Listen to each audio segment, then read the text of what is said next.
Welcome back. Day 102, the Phoenix Live Challenge, mini live challenge. Let me go live on Instagram. Let's get that going quick first so I don't miss it. There we go. So welcome back. All right, we're trundling along. I have a feeling that we might be day 101, but hey, we'll keep it at day 102. Before we dive into today's topic, which is all about myths, we're looking at hoof care myths that just refuse to die, common misconceptions that persist despite everything that people like us are doing in rehab. But how do we address them? These common myths. So before we dive in, if I want you to take a moment to reflect and share your experiences, think about the myths that you've heard, the misconceptions that you've heard, the ones that you truly believed, but now you're beginning to find out they weren't true at all about hoof care. Things that you've heard, things you've encountered, things you've seen. What beliefs did you once hold that you later realized weren't true, particularly when you joined TPW, when you joined the Phoenix Way? Just take a moment, share them in the comments. What are the most common hoof care myths you've come across? Which ones did you believe until you learned the truth? How did you challenge those beliefs in your own journey? And how are you coping, is another one, with the fact that you are probably at odds with many of your friends, perhaps many of your horsey friends, many of your professionals, vets, the team that's around you, and maybe even your hoof care professional, probably very much your hoof care professional. So that's what we're going to look at today. We're going to tackle some of these persistent hoof care myths that just don't seem to want to die off, do they? Misconceptions that continue to hold back progress. It really does. And yet we could change it just like that. Despite our research that we're doing, despite the rehab that we're doing, and despite the fact that we have now a much better understanding of hoof anatomy in terms of constance and what we should be trimming to, and proper function and balance, you know, that big word that I'm always on about, these myths are so ingrained in the psyche of the equine world, and it's been there for so long, for decades, for years, for hundreds of years in some cases, that it's very difficult to let go of. So it's time, I think, to debunk a few of them again so we can move forward with the truth. And that's what we're always doing, isn't it? We're always moving forward with the truth. Or let me just lower that down a little bit. You can see me a bit better then. Right. Okay. So we've got Laurie Dipasmore on Instagram. We've got Heather, top of the shop. Hey. Hi, everyone, says Heather. Susan Shades here. Vicky's here. Good morning, my darling. Good morning, everyone from Australia. Hello again. Camilla's here. Hi there. Undercover Carnival's here. Hello. Ali's here. Halfpenny.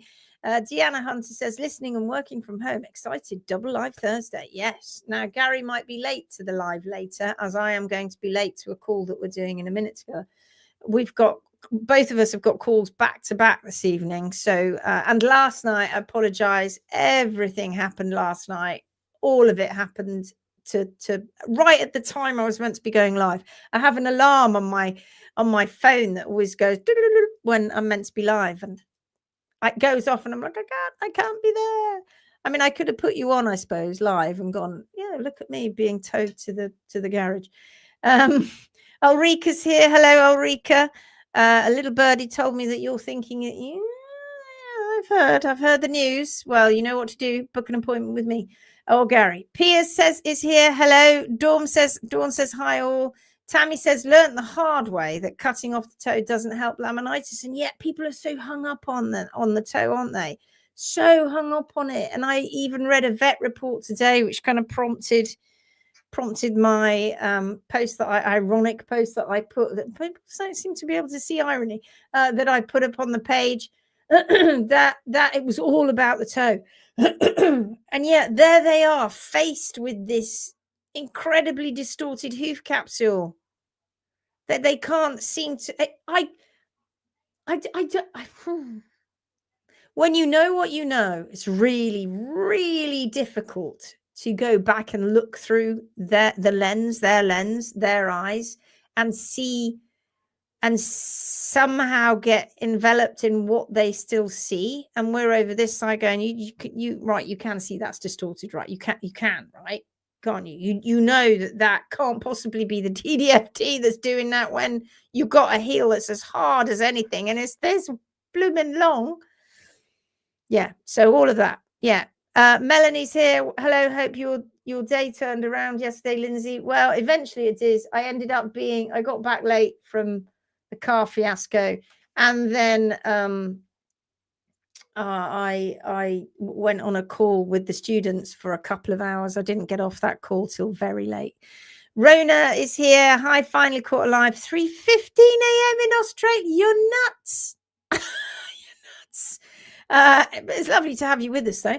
Indiana Pony says, hello, everyone. Nikki's here. Hello, Nikki Shaw's. Hello. Chasing the toe. Taking it back sometimes past the white line to move the toe and heel back. Yeah, that's a myth.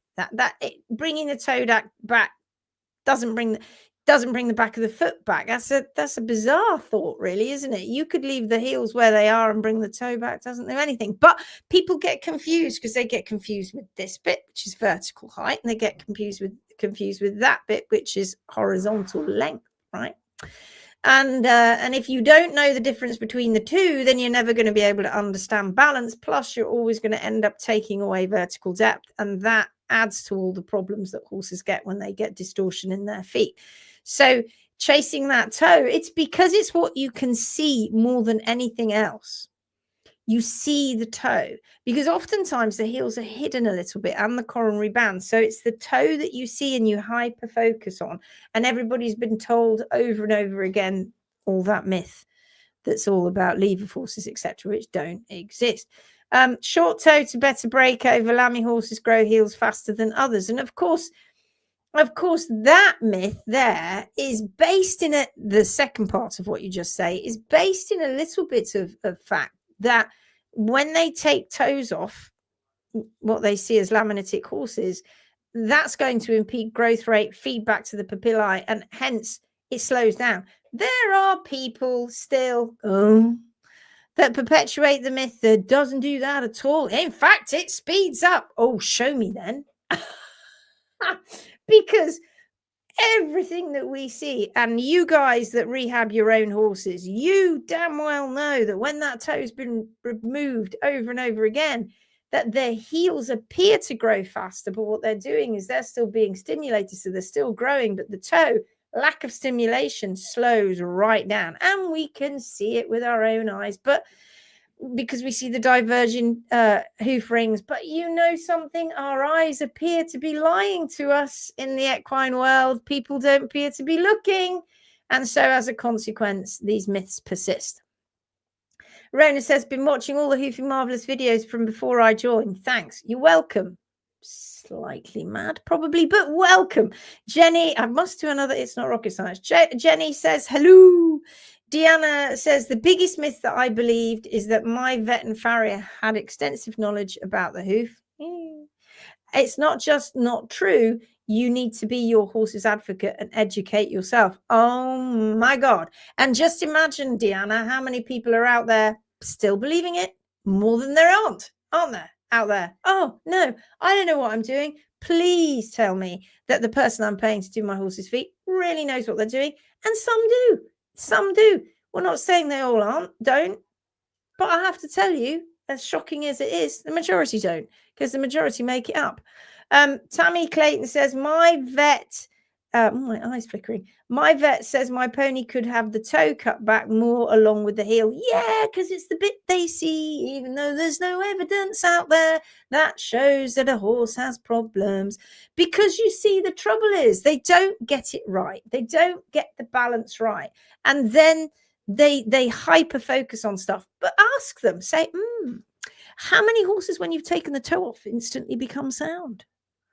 Oh, well, no, that doesn't happen. Oh, right. So what's that got to do with it then? It's so confused. It's so muddied. The waters are so terribly muddy. Today, I saw a lovely video that you haven't seen yet in the Phoenix Way, because I don't think the owner's prepared to put it up yet until she's got another set of x-rays. But I saw a really lovely video today of a little spotty horse who was walking really well in the arena. and had, but for the first time out of boots for a while, and had previously to that, only a couple of months ago, had been written off by the vets and the farriers, saying that he couldn't cope. And in fact, the vet had said to the owner, "You've got 8 weeks.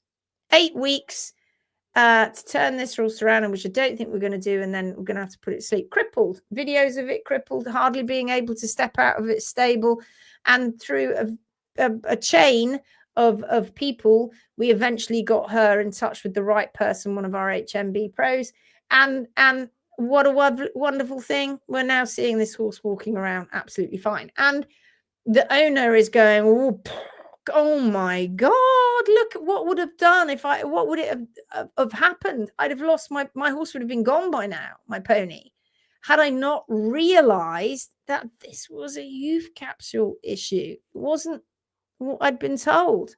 Because you guys, most of you can't read x-rays, although a lot of you that have been following us for a while now can, but so many can't and would admit that, and hoof care professionals. And there are only a few things you need to be able to read on an x-ray, really. You just really need to be able to observe the hoof capsule and its relation to P3. That's what you need to do. But yeah, it's horrendous. Rona says, "I haven't gone to bed yet." You do need to get some sleep. Karen Miller says, "Here from North Carolina, US, praise report. Just got back from a ride in which going out and back was on rock gravel. My paint mare was super sound. I'm amazed." I believe. Excellent. I'm glad you believe. All this that I'm doing is not wasted. Indiana pony, one of my ponies, always gets very wide front hooves. My trimmer doesn't do much about it. He always stumbles and his frags, I don't know what that is, fronts are very overgrown. It's hard to clean his hooves. I'm unhappy. Then you know what you need to do? Put the pictures up in the Phoenix group if you haven't already. Take photos from all angles. There's a fly. Keeps running around here. Take photos from all angles, stick them up in the group, and let us have a look. Frogs. Okay, let us have a look. Okay, I'm going to come back to you all in a moment. Let's just carry on with what we're talking about. So let's have a look at the myth of P3 rotation is a solely metabolic problem. This is one of the biggest myths that refuses to die, and one of the biggest reasons that horses are put to sleep, and what in the equine world, the biggest reason that causes lameness, and the biggest reason that it's the biggest money spinner as well, in fact. And one of the reasons why research has kind of changed tack and is trying to find gadgets to stop rotation, even though the rotation is all to do with hoof capsule misalignment.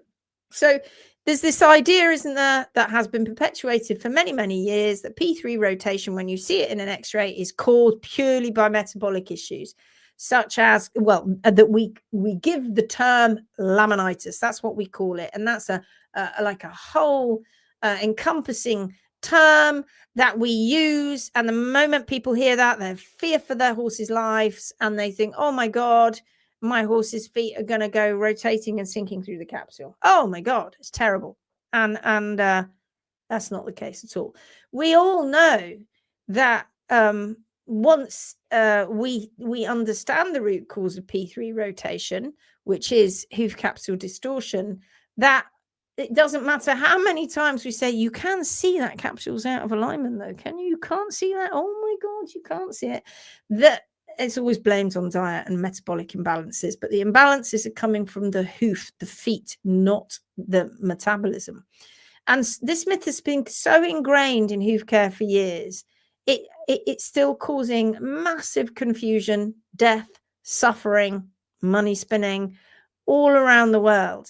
In so many corners of the world. I tell you now, if we could just solve this issue and wake people up and let them have a different lens that they look at the foot through, you'd have horses rehabbing, getting better, and never ever getting poorly again. Because the worry and the confusion is that diet is going to make P3 swing around in the capsule. Can't happen, doesn't happen.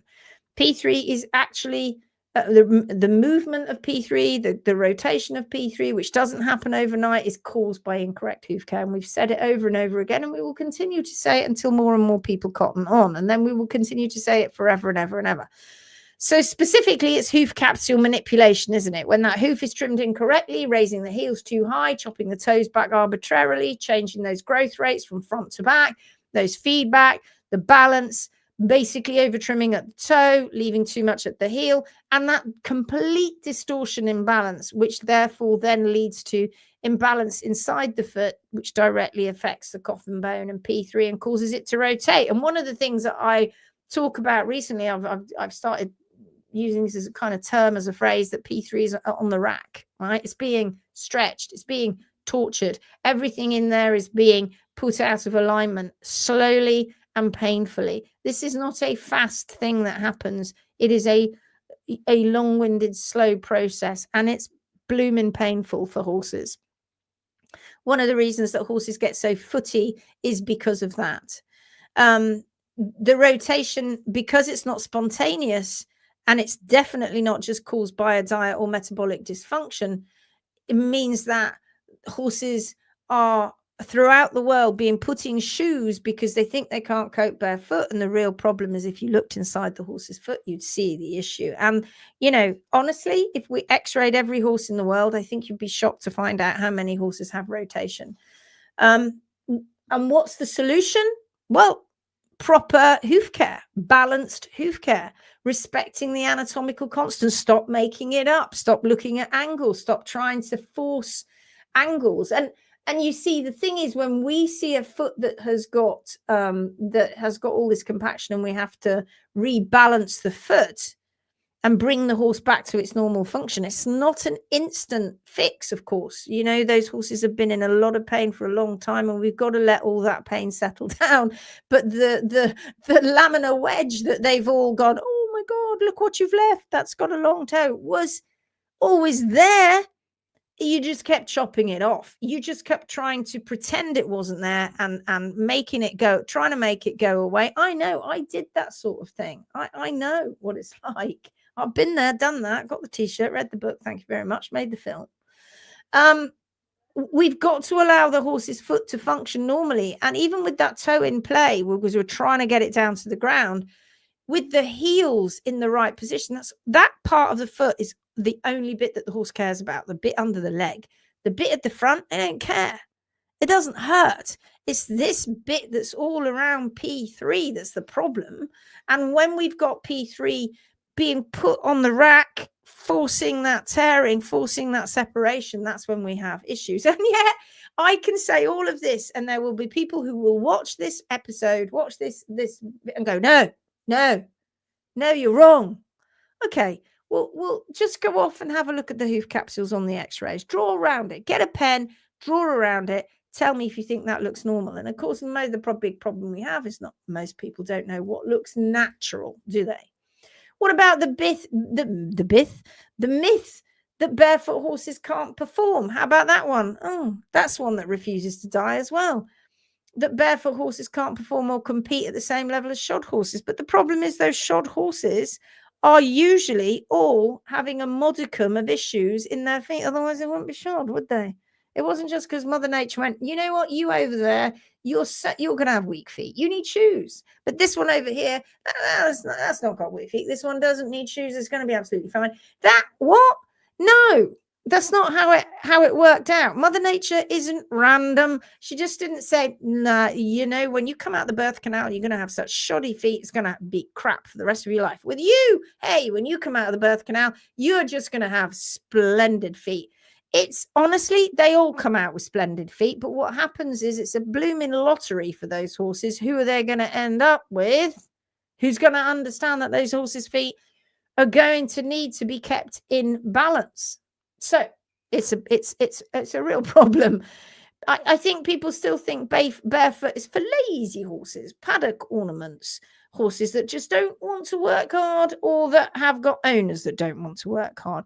And this myth comes from this idea that shoes are necessary for protection and performance. Well, no, I tell you what's necessary for protection and performance: giving the horse the proper hoof capsule back, and stop scalping it at the toe. Stop leaving pressure points like around the bars and the lumps and bumps that you see all over the horse's foot, and start giving the horse back the toe, and stop leaving too much heel.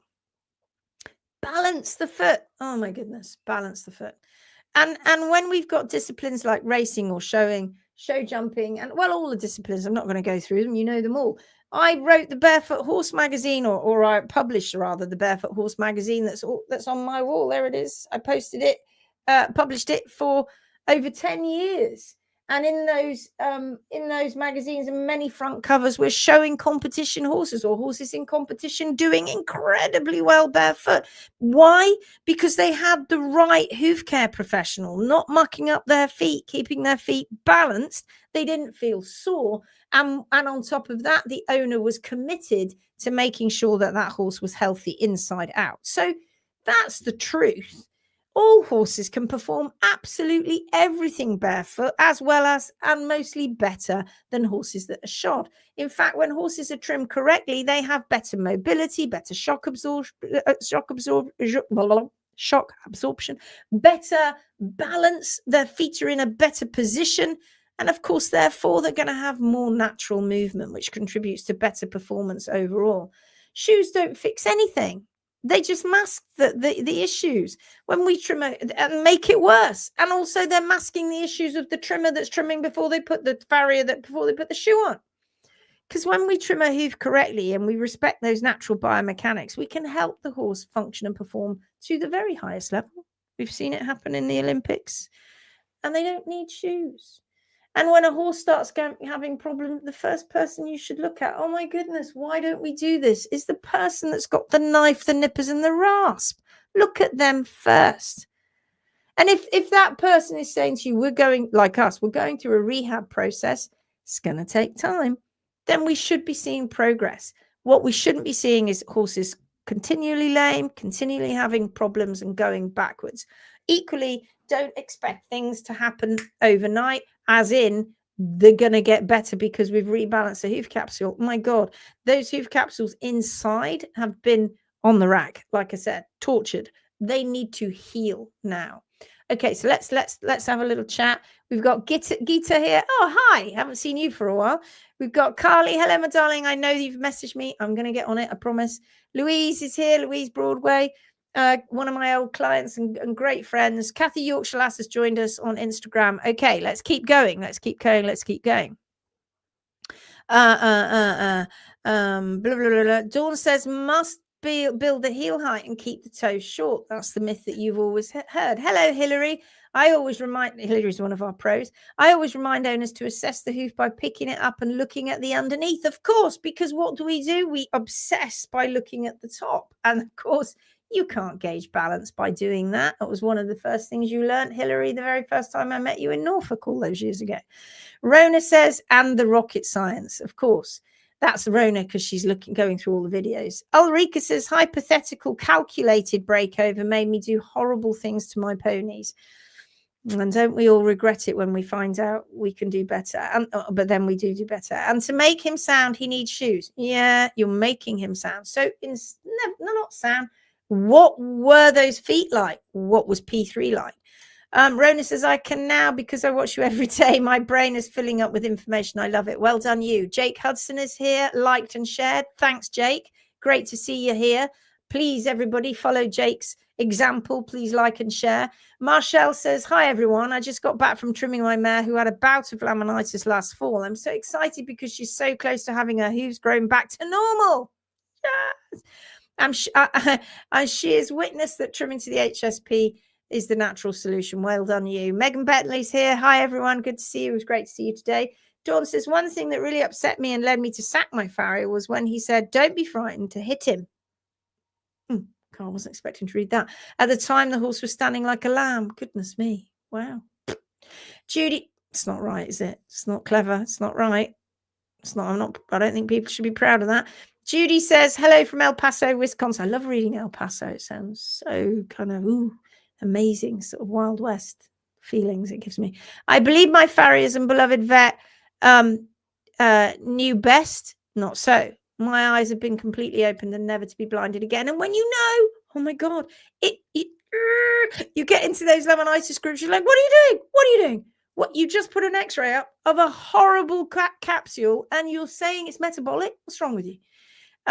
Pia says many owners don't even think they just automatically shod their youngsters. Of course, that's right. Hello, I'm on lunch break, so I will rewatch later. Lovely to see you, Dee. Hillary says, I've had a vet and a welfare officer look at an appalling trim and not commented much. Oh, how frustrating. Then took and looked at x-rays and they thought it was worse than they thought. I saw the x-rays and thought it was better. And then I thought as P3 was in a good condition, but it was the hoof capsule that was the problem. A long rehab for sure. Perhaps 2 hoof capsules, but he could have been turned around. He unfortunately is now no longer. So sad and very nice. Incredible. We got to stop it, guys. We've got to stop this hemorrhaging of horse lives to people.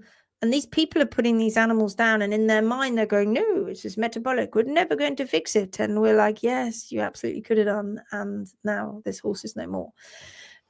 If there is a time that we can look at x-rays in tonight's live, how to read the mind, maybe. Okay, Jenny.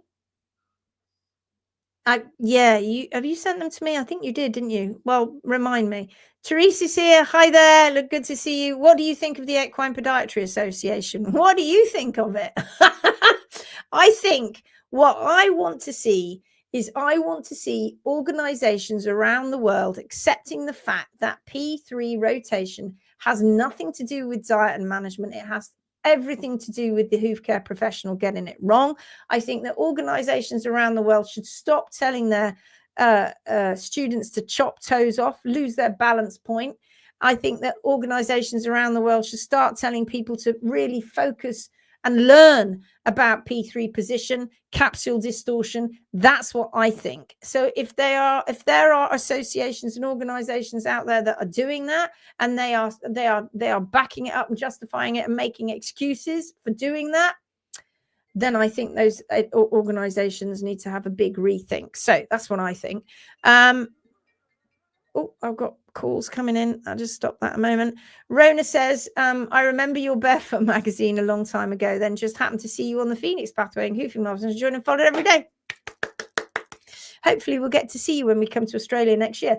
Teresa says, yes, please read x-rays. Okay, we haven't done that for a while. Yes. Okay. All right. We'll do that. What do you think? Yeah. Okay. That's 2. So Dakota and Stephen. So you've got my answer.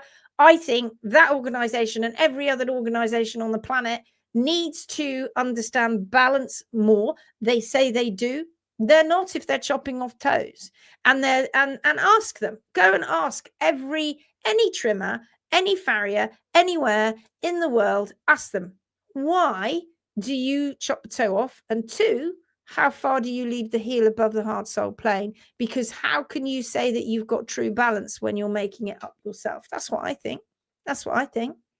Stand up, be counted. And if you've got horses with laminitis on your books, you're blaming it with rotation and you're blaming it on the diet, and the owner's blaming it on the diet because you're telling the owner that's the diet. I suggest what you do is take a very big, long look at the problems that you're causing in the horse's foot. Okay. Yes, you've sent them to me. All right, I'll look at them later. Right. Okay, so let's continue. What about the myth of the ideal hoof shape? That's another persistent myth, right? That there's this ideal hoof shape that every horse should have. We hear it all the time. The perfect hoof should look symmetrical with the same angles on both sides, and the toes should be trimmed to a specific length. Now, here's the interesting thing. Mother Nature wasn't random at all. There would be no point designing a being, an equine, a species, and they've all got random bones. They've all got, I mean, they'd come out all different. They'd come out all crazy. That's not what happened. Nature isn't random. The only thing that is random is us. And therefore, what we do is we do random things to the hooves, and we misinterpret the hooves. And when we do random things to the hooves, or repetitive things like chopping toes off and leaving the heels high, then we start to see very particular hoof shapes. What we need to do is stop trying to carve horses' feet to make them look perfectly normal when the hoof care professional has caused that.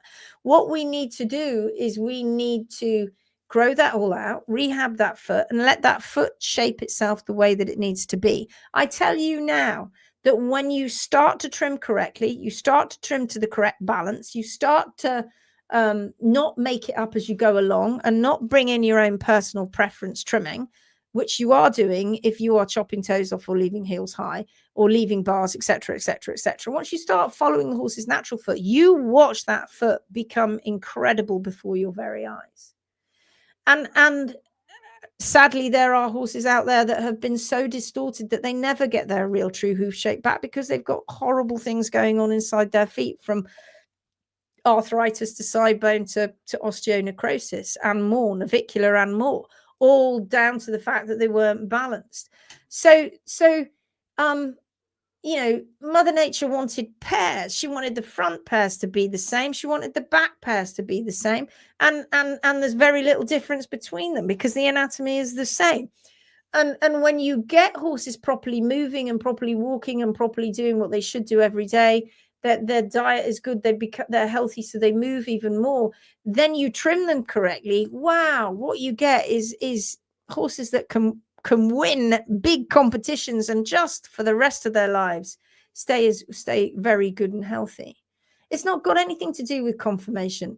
I'd rather ride a horse that to everybody else doesn't look like it's got the greatest conformation, but it has the most beautiful feet with the best health, than a horse that looks like it's got the best conformation with crappy feet and rubbish health. We see more of those everywhere. Trying to force every horse to fit the mold, the unnatural mold, will always lead to imbalanced trimming. Always. You can imbalance a horse's foot with one rasp stroke, and then you send that horse's foot off on a trajectory of imbalance, and you don't keep on top of it. It just gets worse and worse and worse. And that's what we see all the time. We've got to respect the natural form, which is beautiful, I have to say. Sadly, in the domestic environment and domestic arena, what happens is that horses are trimmed incorrectly. They end up getting pathology. They then end up growing feet that are not suitable for them. And then when you try and rehab them, and when you rehab them, then you see all kinds of weird and wonderful things start to happen, such as flares, etc., that they tried to hide in the first place. These long-term problems are all caused by these imbalanced trimming. And you know, people say that trimming to the hard sole plane is a cookie cutter ideal. It's absolutely not. Of all the people in the world, you know, and it's a weird phrase because it means different things to different people. You could say that Mother Nature created them all, as got her cookie cutter out of the horse's hoof, and she just went stamp, stamp, stamp, because they are incredible. Well, they're the same effectively. You know, P3 is scalable. It's all proportional. It's just proportional to the horse's to the size of the horse. It's a scalability issue and a balance issue. And then we're not looking at that. We start distorting feet all over the place.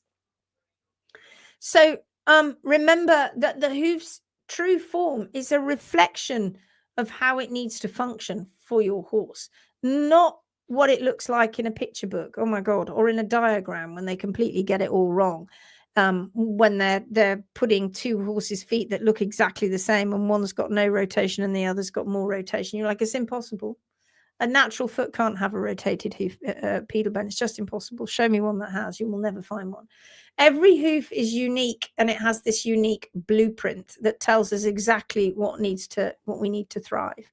And now we have this word laminitis. This is another myth too, and this is something we talk about a lot, and it's very difficult for people to get their heads around, because laminitis to them has connotations of metabolic problems that cause issues in the feet. What we see is if a horse has got a truly well-balanced hoof capsule, then their diet might be making them sick, but that doesn't cause P3 rotation or any other issues, particularly in the horse's foot. When we have laminitis, inflamed laminae, we have to be very, very careful about saying that it's metabolic. All we need to do is look at the hoof care and look at the horse's feet in an X-ray, and then usually you're shown exactly what the problem is. Diet plays a role in metabolic issues, but so does incorrect hoof care. We find that horses with incorrect hoof care and that are in chronic pain and have been for a very long time and have been suffering, the cortisol levels go up, the insulin resistance increases, They don't move as much. They get bigger. They get chunkier. And owners feel sorry for them. It's a smorgasbord of real problems that all impact each other.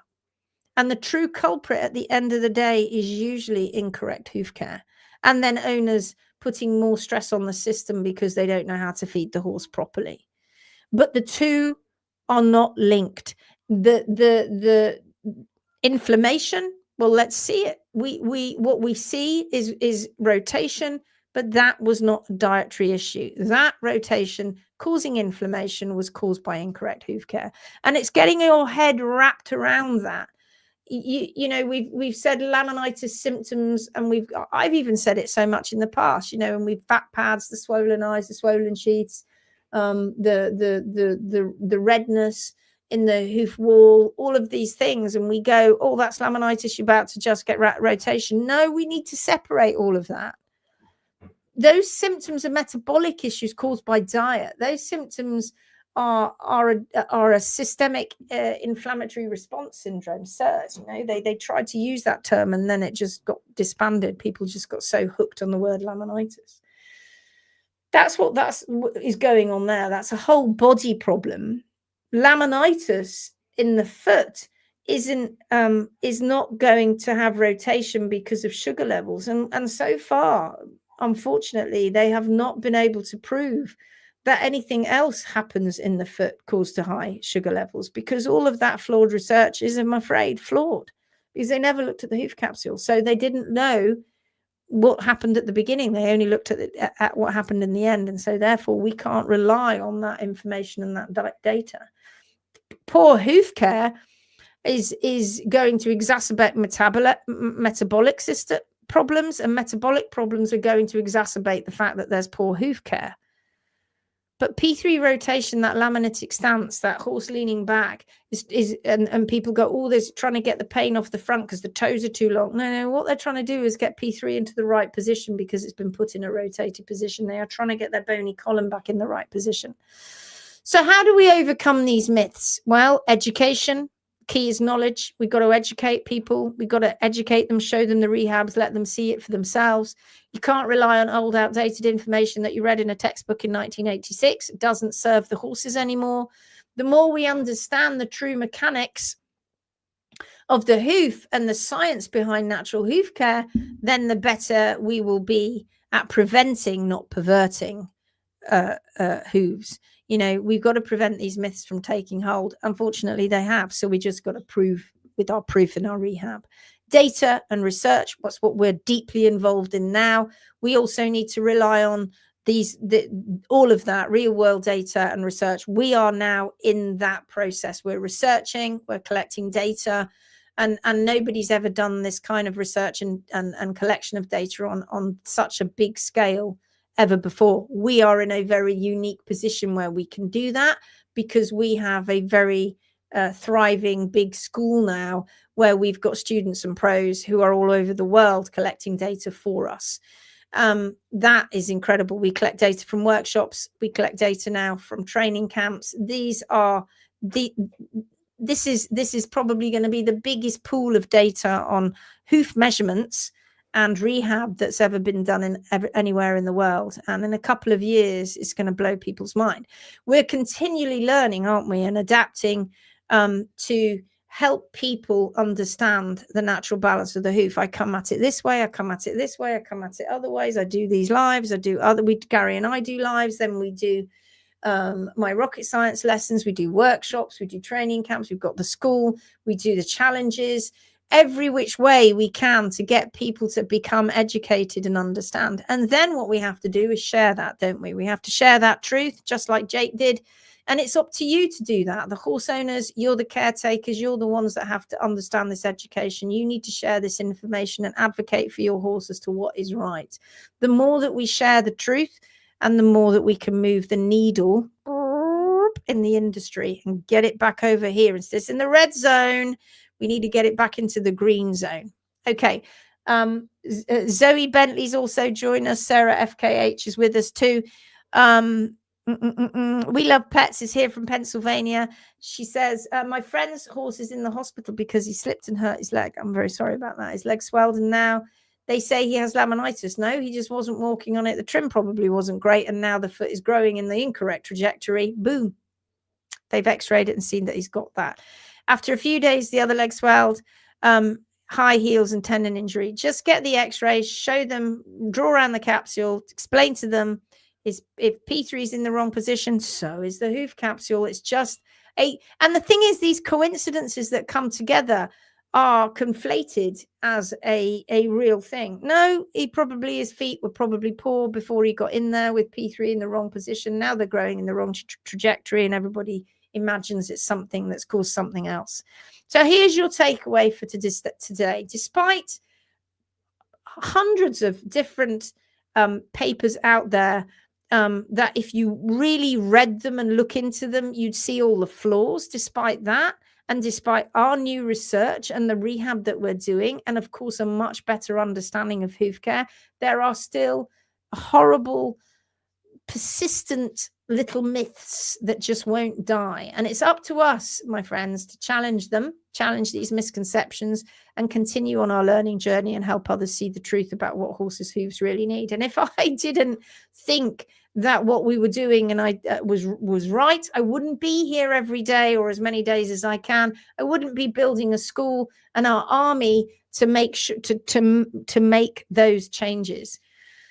You know, people wouldn't be coming to us in droves wanting help and wanting to join us if what we were saying was wrong. We would have been found out a long time ago. And unfortunately, what's happening now is we're finding out the problems that the hoof care industry, the equine industry, were covering up. That's the hoof care myth, that there's been a massive cover off, the myth. And part of that is this big cover up. And we're still encountering it every day. And for you, what is it for you? How did it challenge you in your own journey with your horse? If you haven't yet, what can you do today to start educating others about the truth? Maybe just do what Jake did and just like and share. That's the best thing that you can do. Share your thoughts, your experiences, put them in the comments, put them on a Phoenix group, put photographs of your horse on the Phoenix group. Let's help you get through this and let's start breaking down these myths together. Thank you so much, everyone. Sylvie Rowlands has joined too. Dawn Lynn says thank you. Anne says, reminds me of human medicine from the dark ages, right? Yeah, we stopped using, we stopped using all of those things that we used to do. We do have to look back and go, oh my goodness, that was the wrong thing that we did there, drilling holes into people's brains, etc. We need to move on. We learn, we move on, we share, and share. By sharing, people start to learn the truth about hoof care, and then when they see it, they can't unsee it. We can help the world be a better place for horses. We just got to keep challenging those myths by proof and working together to build a better future for our horses and owners alike. Thank you for liking, sharing, following, subscribing. I love you all. Keep it going. We need to keep this going because the momentum is building. I can feel the swell. All of us can feel the swell. People are beginning to get onto these groups, see these x-rays and go, oh my God, stop right there. You don't need another blood test and you don't need another bunch of drugs. What you need is a balanced trim. Let's help you do it. Okay. Take care. Double live tonight. See you later. We'll look at some x-rays. See you then. Bye-bye.